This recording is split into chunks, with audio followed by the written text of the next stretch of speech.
High five, Carmen. High five, Austin.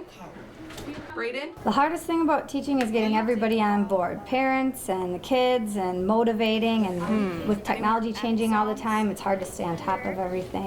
Plus, more and more expectations keep getting added. Anyone who knows kids knows that they're a lot of work. Is watching Austin work. And a work in progress. Wow, Austin, I like your 8s. You're starting at the top. And everyone who knows anything about anything seems to be asking, how much training does a teacher need to do her work? Can you show me one? Where is it going to stop? How much assessment is good enough in order to determine whether or not somebody's prepared to be a teacher? Very few parents would wish for their child an average education with simply average teachers.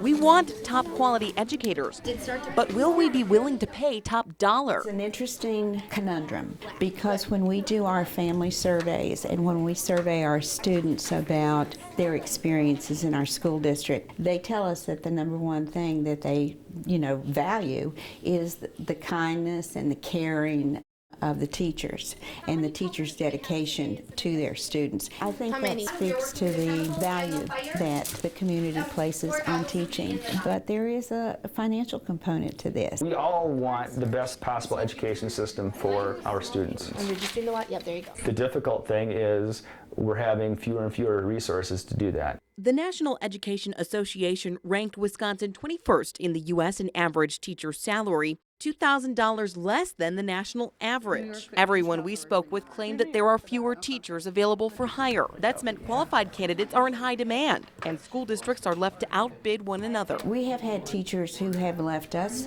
that have gone to other school districts because they could earn a higher salary. Anecdotally, it has really concerned me that some of our best and brightest young teachers, after having been here for a few years, start to see, okay, where is my future going to go?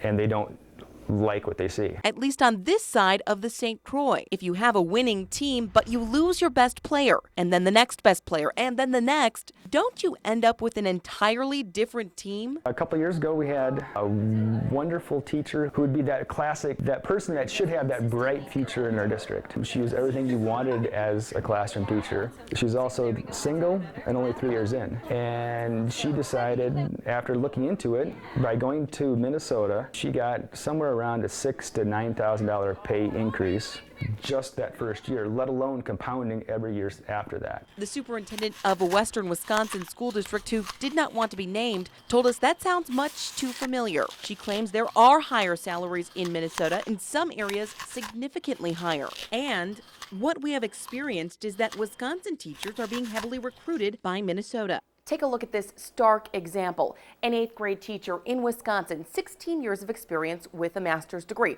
earning just under $70,000. Across the border, a similar teacher, an 8th grade teacher with 15 years of experience and a master's degree, earning around $15,000 more. What we're seeing is that districts are being much more competitive in their packages in terms of how they pay teachers and the benefits that they provide. And with fewer and fewer people going into teaching, it just creates that market that's very competitive.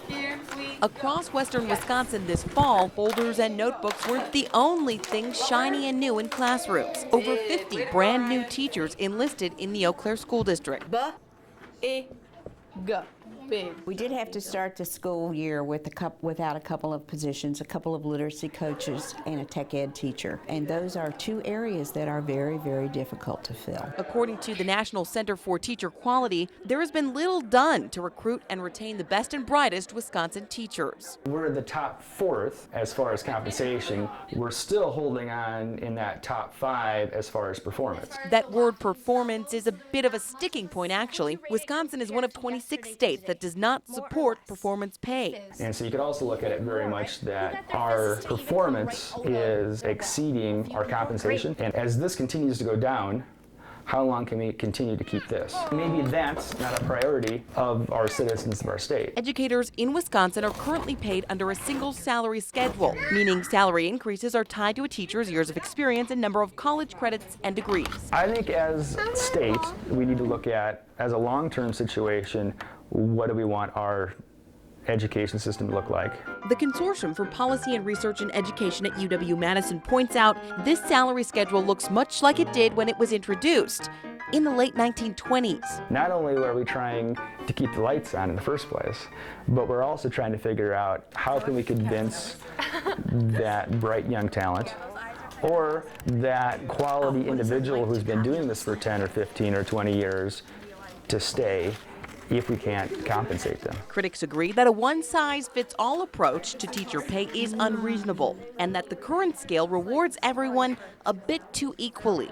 I think what it fails to do is reward excellence. We should be able to find a way, if we put our heads together, to reward those individuals who really do bring more to the marketplace. When we do more for our organizations, at least theoretically, we can earn more. And that typically hasn't been the case for educators. Over 30 states are shifting to performance-based licensing and implementing professional standards. We're demanding more of our educators, and sooner or later, Wisconsinites will face a pop quiz.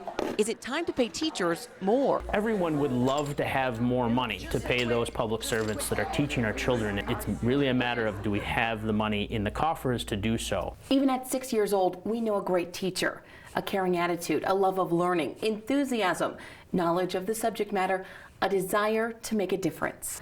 I was lucky enough to have many teachers like that. This is me in kindergarten being taught by Mrs. Naris, my very first and favorite teacher. That was more than 20 years ago, before Act 10, the NCTQ, or the EdTPA. Sacked. Let's get our big clappers out. Whatever it is that makes a teacher successful can perhaps be measured by tests and portfolios, All right, let's double check Carmen's work. Braden. but the truest test is still the testimony of the children that pass year by year and grade by grade through our schools. With photographer Steve Betchkel, I'm Andrea Elbers.